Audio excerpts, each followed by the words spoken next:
बोलिए श्री सतगुरुदेव भगवान की जय। सच्चे दरबार की जय। आशुपिता भगवान की जय। दिव्य अनुभवों की इस श्रृंखला में आप सभी साधकों का एक बार फिर से स्वागत है। चलिए शुरू करते हैं आज का दिव्य अनुभव। महाराज जी की असीम कृपा से मुझे और मेरी पत्नी जसवीर कौर को 12 जून 2000 को ब्रह्म ज्ञान मिला। हम पूरे उत्साह, लगन व श्रद्धा से ज्ञान मार्ग पर चल रहे थे। 28 जून 2003 गर्मी की छुट्टियां थी। मेरा 6 वर्ष का पुत्र मेरे भतीजों के साथ घर के पास वाले गुरुद्वारे गया। भतीजे गुरुद्वारे के पास तालाब में तैरने लगे। मेरे पुत्र को तैरना नहीं आता था, इसलिए वह एक वृक्ष के नीचे बैठकर अपने भाइयों को तैरता हुआ देखने लगा। कुछ देर बाद उसे न जाने क्या सूझी, उसने भी तालाब में छलांग लगा दी। तैरना न आने के कारण उसकी तालाब में डूबने से मृत्यु हो गई। इस गहरे सदमे को मेरी पत्नी सह नहीं पाई और उसे दौरे पड़ने लगे। कई महीने बीतने के बाद भी जब वह ठीक नहीं हुई, तब मेरे सास ससुर और अन्य करीबी रिश्तेदार हम पर अनाथ आश्रम से बच्चा गोद लेने के लिए दबाव डालने लगे।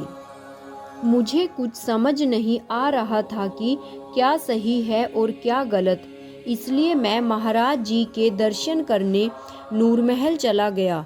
जैसे ही मैंने महाराज जी के कक्ष में कदम रखा, महाराज जी ने मुझसे पूछा, क्या हाल है?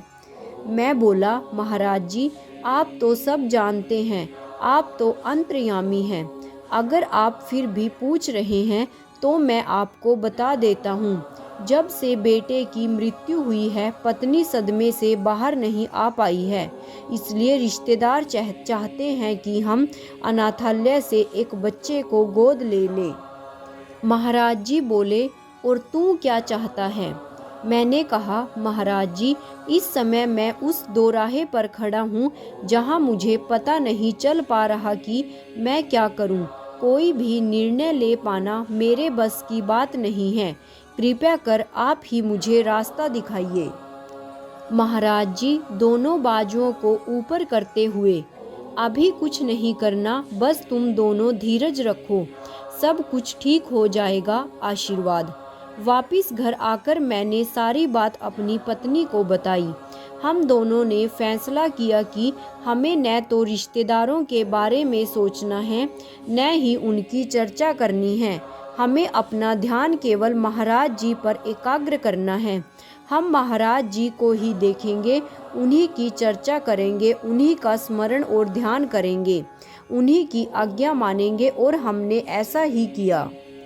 फिर मई 2004 को मेरी पत्नी को महाराज जी ने साधना में कहा, इस जीवन काल में आपके भाग्य में एक ही संतान थी और वह आपको मिल चुकी है। पत्नी ने मन में सोचा, हे प्रभु, अगर परीक्षा ले रहे हो तो उसमें उत्तीर्ण भी आप ही करना। फिर महाराज जी मुस्कुराते हुए बोले, यह सही है कि आपके भाग्य में केवल वही संतान थी, लेकिन अब मैं आपके भाग्य में और संतानें लिख रहा हूँ। जल्द ही महाराज जी के वचन सत्य सिद्ध हुए। पहले हमारे घर पुत्र और फिर एक पुत्री का जन्म हुआ। आज मेरा बेटा 12 वर्ष का और बेटी 10 वर्ष की है। सच में जब कोई साधक गुरु आज्ञा में चलता हुआ पूरी ईमानदारी, निष्ठा और विश्वास के साथ अध्यात्म मार्ग का वर्ण करता है, तो उसके जीवन में अपने आप अलौकिक घटनाएं घटने लगती हैं। गुरु कृपा ऐसे सच्चे शिष्यों का योगक्षेम वहन करती है। जय महाराज जी की। अगला अनुभव। एक दिन मैं अपने लुधियाना स्थित नर्सिंग होम में मरीजों की जांच कर रहा था। तब मुझे नूरमहल आश्रम से एक स्वामी जी ने फ़ोन करके बताया, एक स्वामी जी के पेट में भयंकर पीड़ा हो रही है। जब मैंने उनसे पेट दर्द संबंधी कुछ लक्षण पूछे तो मुझे समझने में देर नहीं लगी कि स्वामी जी को अपेंडिक्स फट गई है। मैंने उन्हें जल्द से जल्द मेरे पास लुधियाना आने की सलाह दी। इसी दौरान मैंने अपने सर्जन मित्र से भी इस बारे में बात कर ली थी। हमने स्वामी जी को आशीर्वाद हॉस्पिटल में दाखिल करवा दिया। कुछ जरूरी मेडिकल टेस्ट करवाने के बाद उनका इलाज शुरू कर दिया गया, परंतु स्थिति सुधरने की जगह और बिगड़ने लगी। फिर हमने स्वामी जी को दयानंद मेडिकल कॉलेज लुधियाना में दाखिल करवा दिया। एक बड़े डॉक्टर की देखरेख में इलाज शुरू हो गया। डॉक्टर ने जांच करने के बाद बताया कि स्वामी जी की स्थिति बहुत चिंताजनक है। इनके जीवित बचने की उम्मीद मात्र 10 से 15% ही है। मुझे एक डॉक्टर होने के नाते अपने ऊपर बहुत शर्म और गुस्सा आ रहा था, क्योंकि मैं चाहकर भी कुछ नहीं कर पा रहा था। जब मैं ऐसी शर्मनाक स्थिति से उबरने में असमर्थ हो गया, तब मैंने महाराज जी को फ़ोन कर सारी स्थिति बता दी। मैंने महाराज जी को बताया कि यहाँ के डॉक्टर स्वामी जी को चंडीगढ़ ले जाने की सलाह दे रहे हैं। तब महाराज जी बोले, घबराओ मत, उसको वहीं रखो। कर्मों का थोड़ा बहुत फल तो उसको भोगना ही पड़ेगा, पर उसे अंत में कुछ नहीं होगा। जैसा जैसा मैं कहता हूँ वैसा वैसा करते रहो, आशीर्वाद। ऐसा कहकर महाराज जी ने फ़ोन काट दिया।